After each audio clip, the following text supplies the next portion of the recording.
Okay, let's transition quickly into FaceTite. That was BodyTite, that was Quantum. FaceTite, same stuff, smaller handpiece designed for smaller areas, specifically like jawline.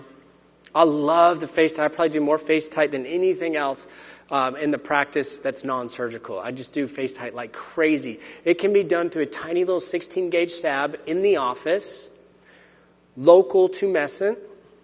Plus, I rarely sedate anyone unless they're just a nervous Nelly. Like most people, just a few little sticks, pokes, fill them up with some tumescent. They do great. Turn on some good music, turn down the lights. They do great. Plus or minus Pronox if you need it, or oral PO meds, but really just the local tumescent is all you need. There's our FaceTite handpiece. And I wanted to get to, okay. So when you're learning your FaceTite, InMode's going to talk to you about a few access points. One of them is right here in the pre-gel sulcus. I hate that access point. I never do that. I do one at my earlobe, one at my chin. The reason why I don't like this one is because it puts a potential little visible scar on the outside of the jawline.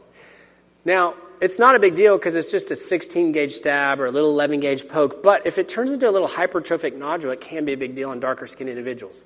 The theory behind this, though, is you've got your marge, your marginal mandibular branch. It exits to a point superficial at the marionette line.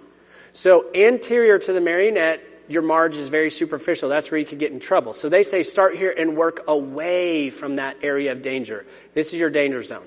When I'm teaching, I just say, hey, this is your danger zone. I'll mark the marionette and say, don't go past that line and we're all good. Let's say you do bag that nerve.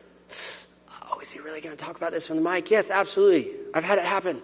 It's a paresis, not a paralysis, temporary. So if you go home and you get someone's nerve, don't freak out. I just warn all my patients. I always get these at my training institute because of you all. So I've had like 7. And they've all happened down at the Training Institute in people who are learning how to do this. None of them have been permanent. It's a temporary paresis. You've stunned the nerve with heat. It's not a big deal, especially when you talk to your patient. It will feel like a big deal if you didn't tell your patient. Just say, hey, there's a possibility for a temporary paresis. No big deal. It always resolves. Usually around 6 weeks. If it's not 6 weeks, my longest has been 6 months.